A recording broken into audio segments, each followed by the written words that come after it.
Hello there and welcome. In this video I got you 10 tips and tricks around mining and deep mining in Dinkum.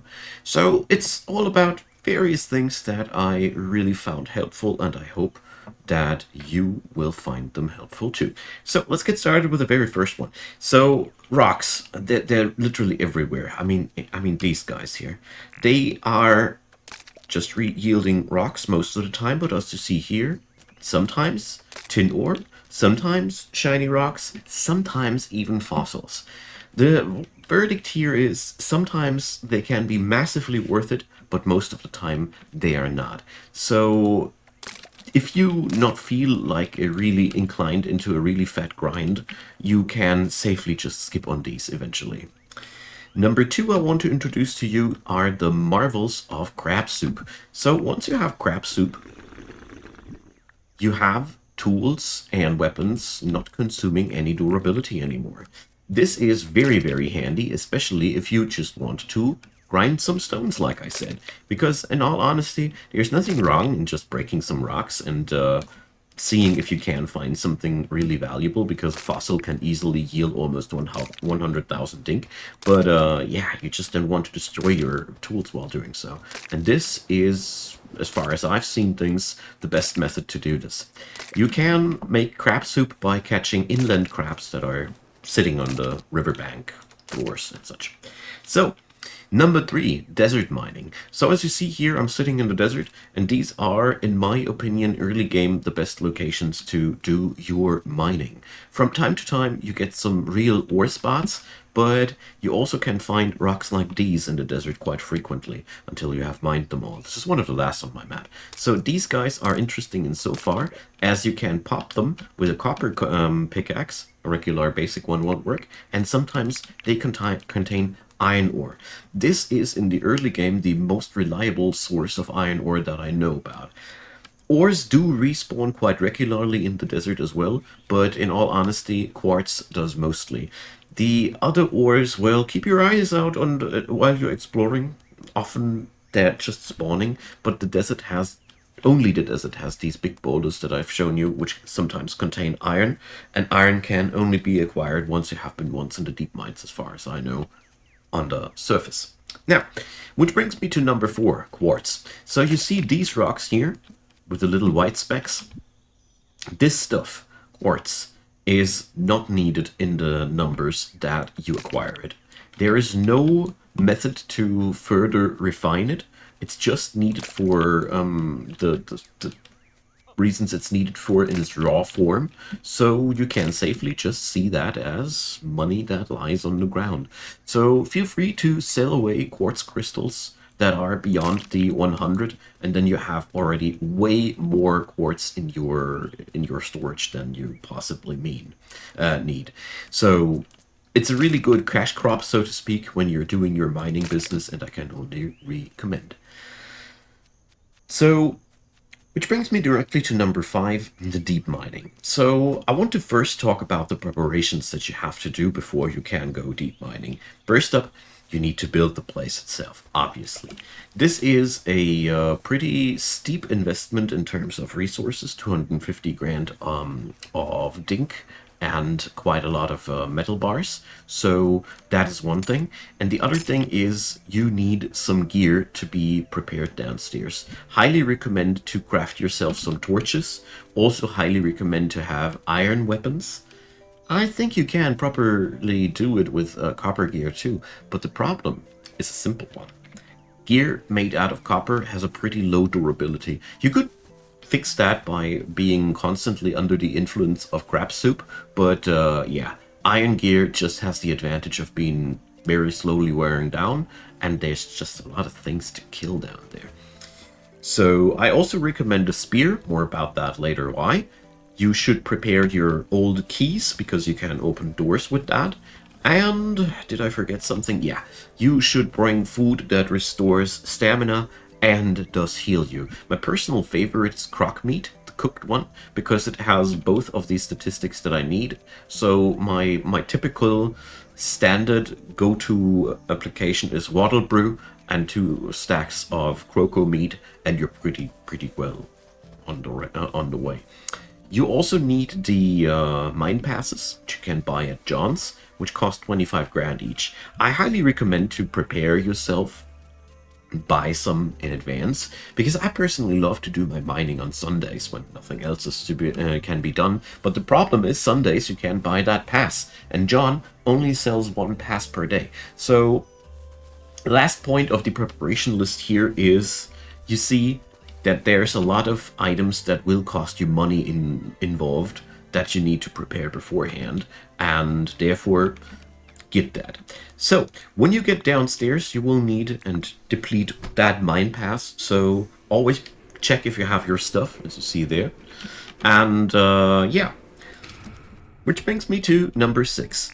The mines are an endless source of stuff, because every time you go down there each day, the layout gets renewed and there's other stuff to be found. So this is the best source of endless resources, but it is also the best source of endless enemies.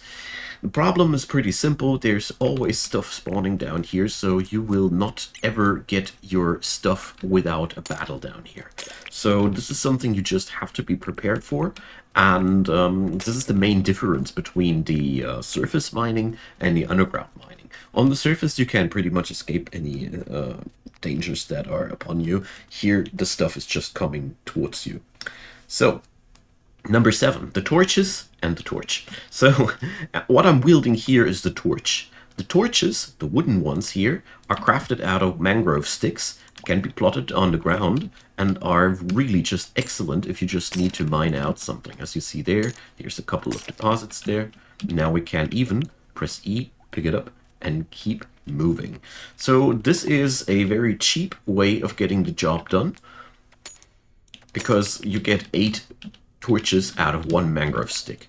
Thing is just, yeah, they deplete. You can't keep them basically because the area restores every time, but I find them invaluable to fight down here.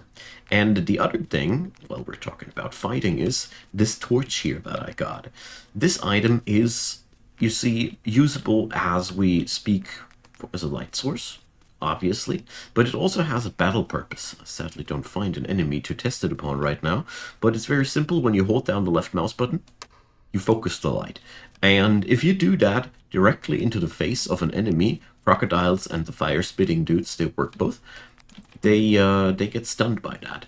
Quite a substantial amount of time, but only once per battle. So, yeah, you ideally wait until they come, stun, swap onto the weapon, stab as much as possible, and do your regular fighting after that.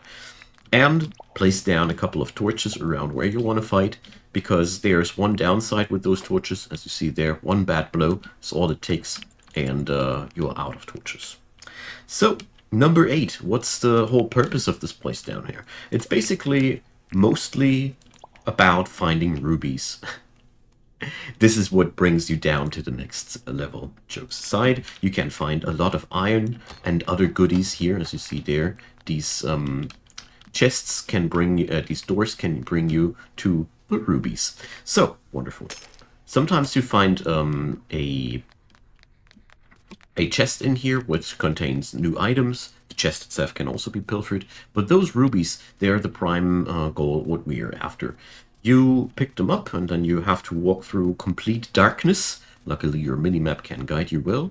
And then you can toss these bad boys into the grinder. And you get out ruby shards. These 4 ruby shards now enable you to go 1 level deeper when you grew tired. So, this fella here, number 9, bats. I hate bats. Bats are among the worst enemies out there because they swoop on you, they will attack you while you're mining, they will follow you, and they're really obnoxiously hard to hit. I don't know any good way dealing with them except for bringing a spear and waiting until they attack you, and either catch them right before they swoop down on you, or after they have done their attack, you do a quick 180 and stab them while they're still on the ground. Either way, these are the only ways that I know of. Ranged weapons didn't work too well for me either. I found it much harder to hit that flattery thing with a ranged weapon, so yeah. I personally found the spear to be the best variant because of its high range. If you know anything better, let me know, because this is one of the things that I really am still bothered by most. It's incredible, but yeah, the bats are really the thing that gets me wrecked the most. Not because they're dangerous, but because they're stupidly annoying and distract you and put you into deeper danger. Speaking about deeper danger, that's exactly the right pun here. So, water. Be careful about it. Don't swim through underground water carelessly. The thing is, those crocodiles in there are fast, deadly, and you not necessarily can see them. Come on, die, you! Bats. So, in short, ponds and bodies of water are best surrounded like that, and then you can see if there's any enemy in there. Problem is that I've seen enemies respawn here. There's one of them, crocs, and therefore I avoid walking into the water downstairs. And yeah, there you have it. The most important things to know about the deep mining areas. It's now ready for you to claim them and have fun with it. I hope this was helpful. I do plan on doing more content for the Undergrove as well. So let me know what you think, and leave me your comments down below. Add in whatever you think I should have added but have not. Leave a like, leave a subscribe. Feel free to support the channel financially via YouTube channel membership subscriptions, donations, or whatever tickles your fancy. Thanks for all the support that you guys are doing, and a big thanks for watching this video up until the very end. It means a terrible lot to me, and I hope it was helpful. Have a nice day, and see you soon.